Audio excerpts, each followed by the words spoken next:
السلام علیکم ورحمۃ اللہ وبرکاتہ۔ ان الحمد للہ الذی وحدہ والصلاة والسلام علی من لا نبی بعدہ، اما بعد فقد قال اللہ سبحانہ وتعالی اعوذ باللہ السمیع العلیم من الشیطان الرجیم من حمزہ ونفخہ ونفسہ، بسم اللہ الرحمن الرحیم۔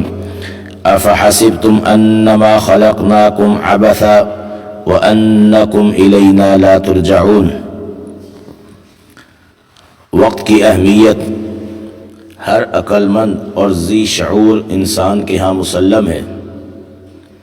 قرآن و حدیث کے کئی نصوص میں وقت کی اہمیت کو صراحتاً اور اشارتاً اجاگر کیا گیا ہے۔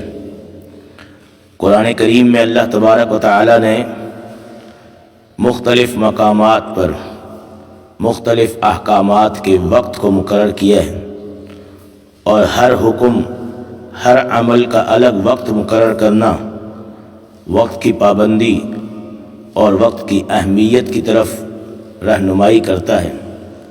اللہ تعالیٰ کا فرمان ہے ان الصلاۃ کانت علی المؤمنین کتابا موقوتا، بے شک نماز مؤمنین پر مقررہ اوقات میں فرض کی گئی ہے۔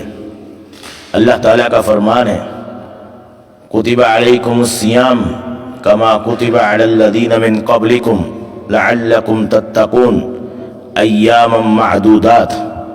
اسی طرح فرمایا فمن شہد منکم الشہر فلیصم۔ اسی طرح فرمایا الحج اشہر معلومات۔ ان تمام احکامات کے لیے الگ الگ وقت مقرر کرنا، اس میں ہم مسلمانوں کے لیے وقت کی اہمیت کی طرف رہنمائی موجود ہے۔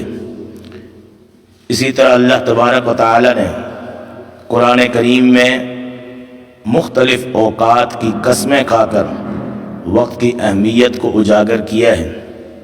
کہیں فرمایا بسم اللہ الرحمن الرحیم واللیل اذا یغشی والنہار اذا تجلی، قسم ہے رات کی جب وہ چھا جاتی ہے، والنہار اذا تجلی، قسم ہے دن کی جب وہ روشن ہوتا ہے۔ کہیں فرمایا والفجر ولیال عشر، قسم ہے فجر کے وقت کی اور 10 راتوں کی۔ کہیں فرمایا والضحیٰ، قسم ہے چاش کے وقت کی، اور ایک جگہ فرمایا والعصر، قسم ہے زمانے کی، ان الانسان لفی خسر، بے شک پوری انسانیت خسارے میں ہے۔ زمانے بھر کی قسم کھا کر اللہ تبارک و تعالی نے انسانیت کے خسارے میں ہونے کی خبر دی ہے۔ آگے فرمایا الا الذین آمنوا وعملوا الصالحات وتواصوا بالحق وتواصوا بالصبر۔ اس خسارے سے بچنے والے وہ لوگ ہیں جو اپنے زمانے اور اپنے وقت کو ان 4 چیزوں میں صرف کرتے ہیں۔ یہ 4 اوقات 4 اعمال ہیں جن میں اپنے اوقات کو صرف کرتے ہیں، وہ لوگ خسارے سے بچ جائیں گے۔ الا الذین آمنوا وعملوا الصالحات، وہ لوگ جو ایمان لائیں، عمل صالح کریں، ایک دوسرے کو حق کی تلقین کریں، ایک دوسرے کو صبر کی تلقین کریں، یہ لوگ ہیں جو اپنے اوقات ان 4 اعمال میں صرف کرتے ہیں۔ یہ لوگ خسارے سے بچے ہوئے ہیں۔ امام الانبیاء محمد الرسول اللہ صلی اللہ علیہ وسلم نے اپنی احادیث میں وقت کی اہمیت کو اجاگر کیا ہے۔ آپ صلی اللہ علیہ وسلم کا فرمان ہے اعمار امتی ما بین 60 الی 70 واقلهم من یجوز ذلک۔ سلسلہ صحیحہ میں امام البانی رحمہ اللہ نے اس روایت کو نقل کیا ہے کہ آپ صلی اللہ علیہ وسلم نے فرمایا میری امت کی عمریں 60 سے 70 سال کے بیچ ہیں، وَأَقَلُّهُمْ مَنْ يَجُوزُ ذَلِكَ، اور بہت کم میری امت کے افراد ایسے ہوں گے جو اس 70 کے دہائی کو کراس کر سکیں گے، اس کو تجاوز کر سکیں گے، ورنہ امت کی اکثریت کی عمر 60 سال تک، زیادہ سے زیادہ 70 سال تک رکھی گئی ہے۔ اس بات کی خبر دینے میں امام الانبیاء محمد الرسول اللہ صلی اللہ علیہ وسلم کی طرف سے اپنی امت کے لیے رہنمائی ہے کہ اپنی اس عمر کے وقت کو غنیمت سمجھ دو، اپنی اس عمر کے وقت کی قدر کر دو، اور اس عمر میں اعمال خیر انجام دے کر، اعمال صالحہ کر کر اپنی آخرت کو سنوار دو۔ تمہاری عمریں زیادہ سے زیادہ 60 اور 70 سال کے بیچ ہیں، بہت کم ہوں گے جو اس سے تجاوز کریں گے، ورنہ اکثریت 60 اور 70 سال کی عمر رکھتی ہے۔ اسی طرح امام الانبیاء محمد الرسول اللہ صلی اللہ علیہ وسلم کا فرمان ہے، خیارکم اطولکم اعمارا واحسنکم عملا۔ اس روایت کو بھی امام البانی رحمہ اللہ اپنی صحیحہ میں ذکر فرماتے ہیں کہ آپ صلی اللہ علیہ وسلم نے فرمایا کہ تم میں بہترین وہ ہیں جن کی عمر لمبی ہے اور اعمال اچھے ہیں۔ اللہ تعالیٰ کی طرف سے انہیں وقت بہت ملا اور انہوں نے اس وقت کو اعمال حسنہ میں، اعمال سیئہ، اعمال صالحہ میں گزار دیا، اور اپنی عمر کے اس وقت کو قیمتی ترین بنا دیا۔ جبکہ وہ لوگ جن کی عمریں طویل ہوں اور وہ اپنی عمر کے اس وقت کو اعمال سیئہ میں، برے اعمال میں، بد اعمالیوں میں صرف کرتے ہیں، ضائع کرتے ہیں، ان کو امت میں بدترین لوگ قرار دیا گیا ہے۔ پھر نبی کریم صلی اللہ علیہ وسلم کی دیگر احادیث بھی دیکھیں، ہمیں وقت کی اہمیت کا احساس دلا رہی ہے۔ امام الانبیاء محمد الرسول اللہ صلی اللہ علیہ وسلم کا فرمان ہے، صحیح بخاری کی حدیث ہے، نعمتان مغبون فیہما کثیر من الناس الصحۃ والفراغ۔ فرمایا دو نعمتیں ایسی ہیں کہ لوگوں کی اکثریت ان دو نعمتوں کے حوالے سے خسارے اور گھاٹے کا شکار ہے۔ الصحۃ والفراغ، وہ نعمتیں کون سی ہیں؟ نمبر 1 صحت اور تندرستی، اور دوسری نعمت فارغ اوقات ہیں۔ صحت اور تندرستی کی قدر و قیمت کو سمجھنا اور اس صحت اور تندرستی کے ایام کو اللہ کی رضا کے کاموں میں صرف کرنا اور گزار دینا، اپنی توانائیوں کو دین کی خدمت کے اندر لگا دینا، یہ بہت کم لوگوں کو نصیب ہوتا ہے۔ دوسری چیز فرمایا فارغ اوقات۔ یہ فارغ اوقات بھی اللہ تبارک و تعالیٰ کی طرف سے نعمت ہے، لیکن بہت کم لوگ ہیں جو ان فارغ اوقات کو دین کے کاموں میں، اللہ کی رضا کے کاموں میں صرف کرتے ہیں، ورنہ لوگوں کی اکثریت اپنی صحت کے ایام کو بھی ضائع کر دیتی ہے اور فارغ اوقات کو بھی ضائع کر دیتی ہے۔ آج ہمارے معاشرے کا حال بھی یہی ہے، کتنا اللہ تبارک و تعالیٰ کی طرف سے فارغ اوقات میسر ہوتے ہیں، لیکن ہمارے معاشرے کی اکثریت ان کے حوالے سے ہمیں تنبیہ فرمائی ہے کہ بعض لوگ قیامت کے دن ایسے ہوں گے جو اپنی دوستی پر حسرت کریں گے، افسوس کریں گے کہ کاش ہم ایسے دوست نہ رکھتے جن کے ساتھ ہم نے اپنی عمر کا ایک وقت ضائع کر دیا، اور اللہ اور اس کے رسول صلی اللہ علیہ وسلم کی فرمانبرداری اور اطاعت سے پیچھے رہنے کا یہ دوستی ہمارے لیے سبب بن گئی۔ اللہ تعالیٰ کا فرمان ہے، سورہ فرقان اٹھا کر دیکھیں، اللہ تعالیٰ فرماتے ہیں وَيَوْمَ يَعَضُّ الظَّالِمُ عَلَى يَدَيْهِ يَقُولُ يَا لَيْتَنِي اتَّخَذْتُ مَعَ الرَّسُولِ سَبِيلًا، اور اس دن ظالم اپنے ہاتھوں کو چبائیں گے، ظالم اپنے ہاتھوں کو چبائے گا اور کہے گا ہائے کاش میں رسول کی راہ کو لے لیتا، پیغمبر کے رستے پر عمل کرتا، پیغمبر کے رستے پر چلتا۔ یا لیتنی اتخذت مع الرسول سبیلا، یا ویلتا لیتنی لم اتخذ فلانا خلیلا، ہائے افسوس، کاش میں، ہائے میری ہلاکت، کاش میں فلاں شخص کو اپنا دوست نہ بناتا جس کے ساتھ میں نے عمر کا ایک وقت ضائع کر دیا، اپنے اوقات کو گھومنے پھرنے، بدعمالیوں اور گناہوں کے اندر صرف کر دیا، کاش کہ اس فلاں شخص کو میں اپنا دوست نہ بناتا۔ لیکن روز قیامت اس طرح کا افسوس اور حسرت کسی کام آنے والی نہیں۔ نبی کریم صلی اللہ علیہ وسلم نے ایک مسلمان کو اس سے قبل متنبہ کر دیا کہ اس کے پاس افسوس اور حسرت کا وقت رہ جائے۔ اللہ کے رسول صلی اللہ علیہ وسلم کا فرمان ہے، صحیح بخاری کی حدیث ہے، آپ صلی اللہ علیہ وسلم نے فرمایا مثل الجلیس الصالح والسوء کحامل المسک ونافخ الکیر، ایک نیک دوست، صالح دوست اور برے دوست کی مثال ایک خوشبو بیچنے والے اور ایک بھٹی پھونکنے والے کی طرح ہے۔ جو نیک دوست ہے اس کی مثال خوشبو والے کی طرح ہے۔ پھر آپ صلی اللہ علیہ وسلم نے اس مثال کی مزید وضاحت فرمایا فحامل المسک اما ان یحذیک واما ان تبتاع منہ واما ان تجد منہ ریحا طیبہ، اگر دوستی ایک خوشبو والے سے ہے اس کا فائدہ کیا ہوگا؟ یا تو وہ آپ کو کوئی خوشبو عطیہ کر دے گا، گفٹ دے دے گا، یا آپ اس سے وہ خوشبو خرید لیں گے، یا کم از کم اس کے ساتھ رہنے سے، اس کے پاس بیٹھنے سے آپ کو ایک خوشبودار بہترین ماحول نصیب ہوگا۔ فرمایا یہی مثال نیک دوست کی ہے۔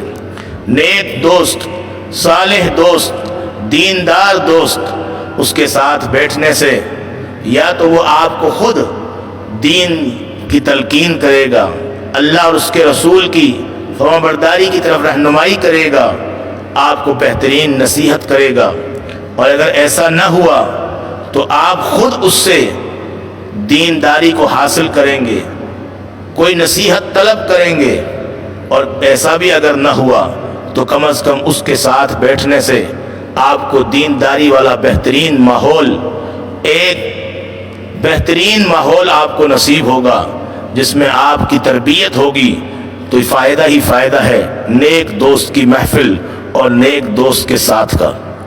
اس کے مقابلے میں فرمایا وَنَافِخُ الْكِيرِ، بھٹی پھونکنے والے سے کوئی دوستی لگا لے، اس کے ساتھ بیٹھا رہے، اس کے پاس آتا جاتا رہے، اِمَّا أَن يُحْرِقَ ثِيَابَكَ، بھٹی پھونکنے والا یا تو تیرے کپڑوں کو جلا دے گا، وَإِمَّا أَن تَجِدَ مِنْهُ رِيحًا خَبِيثَةً، ورنہ کم از کم اس کے پاس بیٹھنے سے، اس کے ساتھ رہنے سے تمہیں ایک بدترین بدبو اور دھوئیں کا سامنا ہوگا۔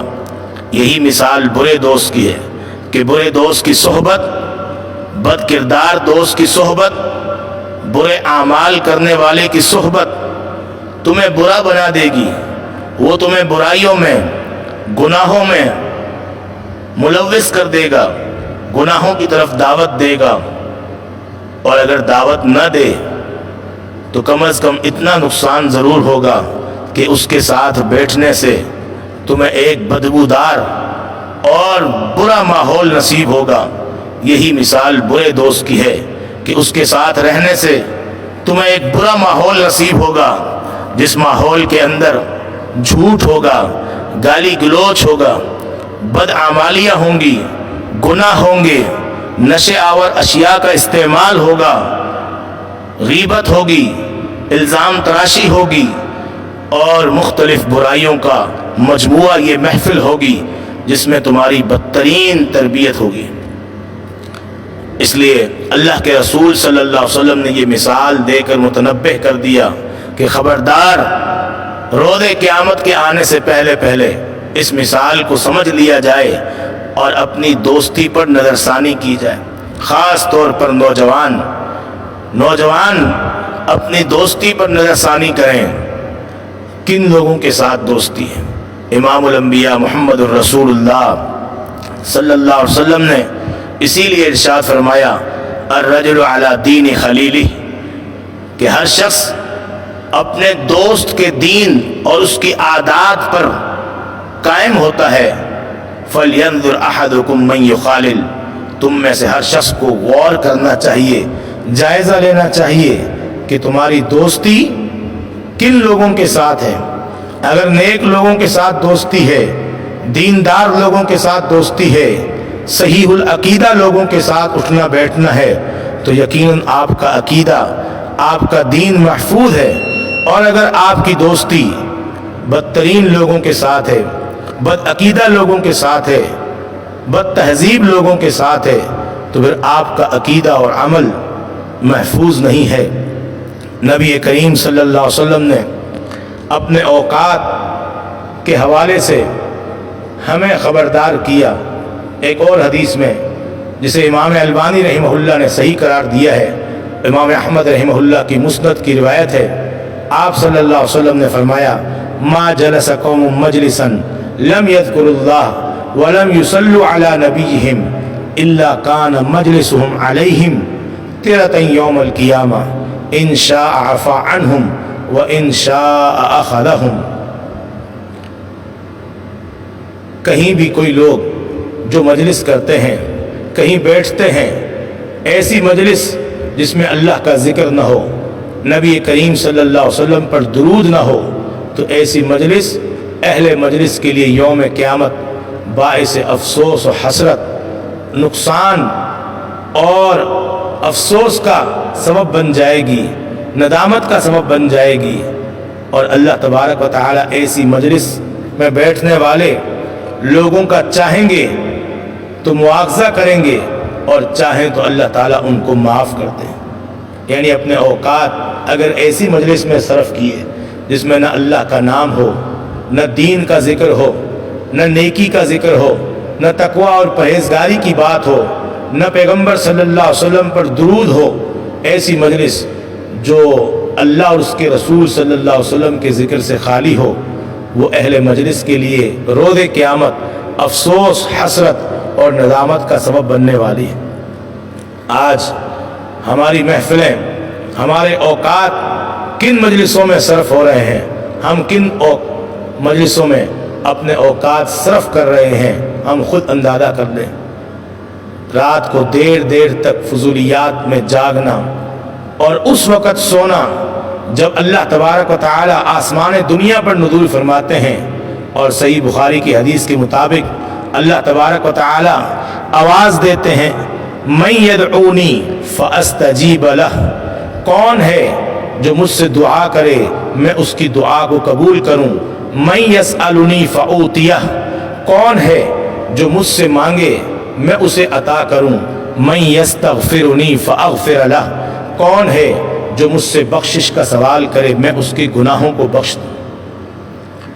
رات دیر تک اپنے اوقات کو ضائع کرنے کے بعد اس عظیم وقت کے اندر جب اللہ تبارک و تعالی آسمان دنیا پر نزول فرماتے ہیں، ہماری اکثریت سو جاتی ہے اور اس قدر غافل ہو کر کہ فجر کی نماز بھی ضائع ہو جاتی ہے۔ غور کریں ہمارے اوقات کہاں صرف ہو رہے ہیں۔ امام الانبیاء محمد الرسول اللہ صلی اللہ علیہ وسلم کا طرز عمل اور آپ کا انداز اور آپ کا طریقہ کار کیا تھا؟ صحیح بخاری کی حدیث ہے وَكَانَ يَكْرَهُ النَّوْمَ قَبْلَهَا وَالْحَدِيثَ بَعْدَهَا، کہ آپ صلی اللہ علیہ وسلم قبل از عشاء نماز، آپ عشاء نماز سے پہلے سونے کو ناپسند کرتے تھے، اور عشاء نماز کے بعد فضول گوئی اور باتوں کو ناپسند کیا کرتے تھے۔ پھر اللہ تبارک و تعالی نے یہ رات کے لمحات فضولیات میں جاگنے کے لیے نہیں بنائے، بلکہ اللہ تعالیٰ کا فرمان وَمِن رَحْمَتِهِ جَعَلَ لَكُمُ اللَّيْلَ وَالنَّهَارَ لِتَسْكُنُوا فِيهِ وَلِتَبْتَغُوا مِن فَضْلِهِ وَلَعَلَّكُمْ تَشْكُرُونَ۔ یہ اللہ کی رحمت ہے جس نے رات اور دن کا نظام بنایا۔ اللہ کی رحمت ہے تمہارے لیے رات اور دن کا نظام۔ راتیں کس لیے بنائی گئی ہیں؟ لِتَسْكُنُوا فِيهِ، تاکہ تم اس میں آرام کرو۔ دن کس لیے بنایا گیا ہے؟ وَلِتَبْتَغُوا مِن فَضْلِهِ، تاکہ تم اس میں اللہ کا فضل تلاش کرو۔ یہ نظام اللہ تعالیٰ کی نعمت ہے۔ لَعَلَّكُمْ تَشْكُرُونَ، تاکہ تم اللہ تعالیٰ کا شکر ادا کرو۔ قرآن کریم کی اس آیت کے خلاف، پیغمبر صلی اللہ علیہ وسلم کے معمول کے خلاف ہمارے معاشرے کی اکثریت کا طرز عمل اور عادات بن چکی ہیں۔ ہم رات کو عشاء کے بعد اکثر فضول کاموں میں وقت صرف کرتے ہیں. کوئی ٹی وی پروگرام دیکھ رہا ہے، کوئی کرکٹ دیکھ رہا ہے، کوئی موسیقی سن رہا ہے، کوئی غیر محرم عورتوں کو دیکھ رہا ہے، کوئی موبائل گیمز پر مصروف ہے، کوئی سوشل میڈیا پر اسٹیٹس لائکس اور کمنٹس کرنے میں مصروف ہے. حالانکہ ان ذرائع سے قرآن و حدیث کی دعوت کو عام کرنا چاہیے تھا. ان ذرائع سے باطل عقائد و نظریات اور بدعات و خرافات کا رد کرنا چاہیے تھا. لیکن افسوس کہ ہماری اکثریت اپنے اوقات کو فضول کاموں میں صرف کر رہی ہے اور ان ذرائع کو فضولیات اور لغویات کی نظر کر دیا جاتا ہے. اللہ تعالیٰ انسانیت سے سوال کرتے ہیں، افحسبتم انما خلقناکم عبثا وانکم الینا لا ترجعون. کیا تم لوگوں نے گمان کر رکھا ہے کہ ہم نے تمہیں بیکار تخلیق کیا ہے، بیکار اور فضول پیدا کیا ہے، کوئی مقصد نہیں؟ کیا تم نے یہ سمجھ رکھا ہے کہ انکم الینا لا ترجعون، کہ تم ہماری طرف لوٹائے نہیں جاؤ گے؟ یہ گمان اگر کر رکھا ہے تو یہ 100% غلط ہے. اللہ تبارک و تعالی نے بیکار تخلیق نہیں کیا. فرمایا وما خلقت الجن والانس الا لیعبدون. میں نے جن و انس کی تخلیق صرف اپنی عبادت کے لیے کی ہے، کہ جن و انس اپنی زندگی میں اس اللہ تعالیٰ کے لیے ہوئے وقت کو اللہ تعالیٰ کی عبادت میں صرف کریں. یہ کوئی بیکار اور فضولیات کے لیے تخلیق نہیں، بلکہ فرمایا لیبلوکم ایکم احسن عملا. یہ زندگی اور موت کا نظام اور یہ اوقات اللہ تبارک و تعالیٰ نے عطا کیے ہیں. اللہ تعالیٰ تمہارا امتحان لینا چاہتے ہیں کہ تم میں سے کون ہے جو احسن ترین عمل کرتا ہے. نبی کریم صلی اللہ علیہ وسلم نے اس حوالے سے تنبیہ فرمائی. آپ صلی اللہ علیہ وسلم کا فرمان ہے اغتنم خمسا قبل خمس. 5 چیزوں کو 5 چیزوں سے پہلے غنیمت سمجھیں. فرمایا شبابک قبل حرمک. اپنی جوانی کو اپنے بڑھاپے سے پہلے غنیمت جانو. وصحتک قبل سقمک. اپنے صحت اور تندرستی کو اپنی بیماری سے قبل غنیمت سمجھو. وغناک قبل فقرک. اپنی مالداری کو اپنے محتاجی سے قبل غنیمت سمجھو. وفراغک قبل شغلک. اپنے ان فارغ اوقات کو مصروفیت سے قبل غنیمت سمجھو. اور آخر میں فرمایا وحیاتک قبل موتک. اپنی پوری زندگی کو موت کے آنے سے پہلے غنیمت سمجھو. ان 5 چیزوں سے فائدہ حاصل کر لو. 5 چیزوں کے آنے سے پہلے ان کی قدر و قیمت جان لو اور ان احوال کو اور ان اوقات کو اللہ اور اس کے رسول صلی اللہ علیہ وسلم کی فرمانبرداری میں اور اللہ کی رضا کے کاموں میں لگا دو اور صرف کر دو. نبی کریم صلی اللہ علیہ وسلم کا ایک اور فرمان امام ترمذی اپنی جامع میں نقل کرتے ہیں اور امام البانی رحمہ اللہ نے اس حدیث کو صحیح قرار دیا ہے. آپ صلی اللہ علیہ وسلم نے فرمایا لا تزول قدم ابن آدم یوم القیامہ من عند ربہ حتی یسأل عن 5. روز قیامت ابن آدم کے قدم رب کے دربار کے ہاں سے حرکت نہیں کر سکیں گے یہاں تک کہ اس سے 5 چیزوں کے متعلق سوال کیا جائے. پہلا سوال عن عمرہ فیما افنا. اپنی عمر کے بارے میں بتاؤ. اپنی عمر کہاں فنا کی، کہاں ضائع کی، اپنی عمر کے ان اوقات کو کہاں صرف کیا. دوسرا سوال وعن شبابہ فیما ابلا. اپنی جوانی کے بارے میں بتاؤ. اپنی جوانی کہاں کھپائی اور کہاں گزار دی. یہ دونوں سوال انسان کے ساتھ ہونے ہیں اور ان دونوں سوالوں کا تعلق اوقات کے ساتھ ہے، وقت کے ساتھ ہے. یہ وقت کی اہمیت کو اجاگر کیا جا رہا ہے اور احساس دلایا جا رہا ہے کہ اپنی وقت کی قدر و قیمت جانیے اور اپنی وقت کو اللہ کی رضا کے کاموں میں صرف کیجیے. اس وقت سے پہلے کہ انسان اپنے وقت کے ضائع کرنے پر حسرت کرے، جس طرح کہ اللہ تعالیٰ نے سورہ مؤمنون میں ذکر فرمایا حتی اذا جاء احدهم الموت قال رب ارجعون لعلی اعمل صالحا فیما ترکت کلا. حتیٰ کہ جب ان کے پاس موت آئی تو ان لوگوں نے کہا اے میرے رب مجھے لوٹا دو. جب ان میں سے کسی کے پاس موت آتی ہے تو کہتا ہے کہ اے میرے رب مجھے لوٹا دو، لعلی اعمل صالحا فیما ترکت کلا، اب میں جو دنیا چھوڑے آیا ہوں اس میں واپس جا کر عمل صالح کروں گا۔ اللہ فرماتے ہیں کلا، ہرگز نہیں، انہا کلمۃ هو قائلھا، یہ ایک جملہ اور بات ہے جو وہ کہنے والا ہے، لیکن اس کی اس تمنا اور اس آرزو کو پورا نہیں کیا جائے گا۔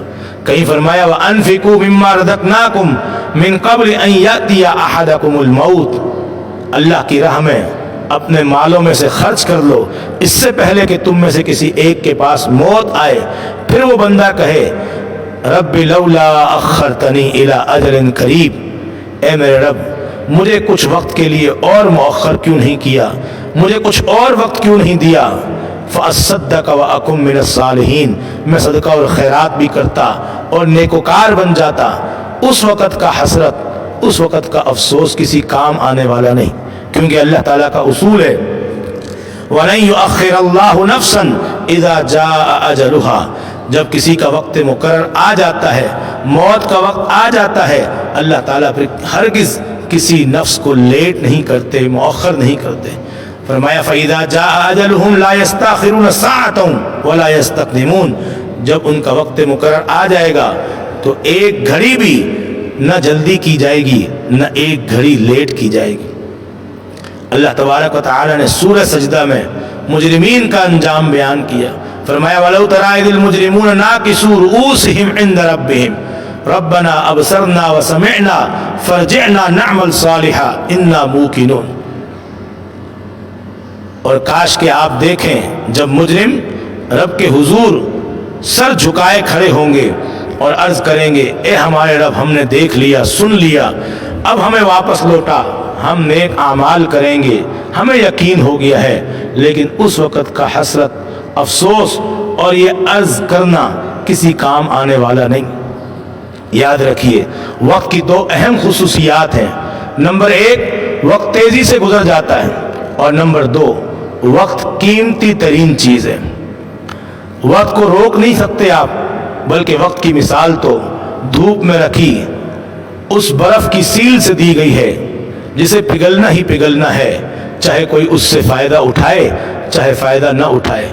یہ وقت گزرتا جا رہا ہے اور جوں جوں قیامت قریب آ رہی ہے، وقت کے گزرنے کی تیزی اور سرعت اور اس کی رفتار میں تیزی آتی جا رہی ہے۔ سال مہینوں کی طرح، مہینہ ہفتے کی طرح، ہفتہ دن کی طرح اور دن گھنٹے کی طرح گزرتا جا رہا ہے۔ اور دوسری خصوصیت، وقت ایک ایسی قیمتی ترین چیز ہے کہ ہر قسم کے مال و متاع کو آپ صرف کر دیں، خرچ کر لیں، ہر قسم کی سورس آپ لگوا لیں، سفارشیں لگوا لیں، لیکن یہ وقت ایسی نعمت ہے جب ایک مرتبہ گزر جائے تو کسی صورت اسے واپس نہیں لایا جا سکتا۔ بچپنا گزر گیا، اب کسی صورت اس کو واپس نہیں لایا جا سکتا۔ جوانی کے ایام گزر رہے ہیں، کسی صورت گزر جانے کے بعد ان ایام کو واپس نہیں لایا جا سکتا۔ اسی طرح یہ زندگی اور یہ عمر مکمل گزرتی جائے گی، گزر جائے گی، اور کسی صورت کسی قیمت اسے واپس نہیں لایا جا سکتا۔ اسی لیے اللہ تبارک و تعالی نے نبی کریم صلی اللہ علیہ وسلم سے ارشاد فرمایا فَإِذَا فَرَغْتَ فَانْصَبْ وَإِلَىٰ رَبِّكَ فَارْغَب، اے پیغمبر صلی اللہ علیہ وسلم جب آپ فارغ ہوں تو کھڑے ہو جائیے اور اپنے رب کی طرف رغبت کیجیے۔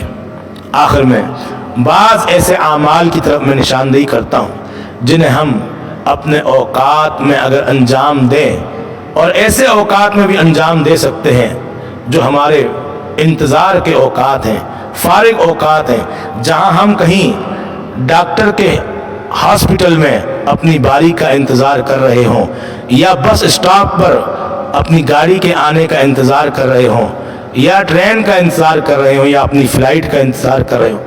ایسے آسان اعمال جنہیں ہم اپنے فارغ اوقات میں اور انتظار کے اوقات میں بھی اگر انجام دیں تو بڑا ہی آسان ہے ان کو انجام دینا، اور اجر و ثواب بے تحاشا ہے۔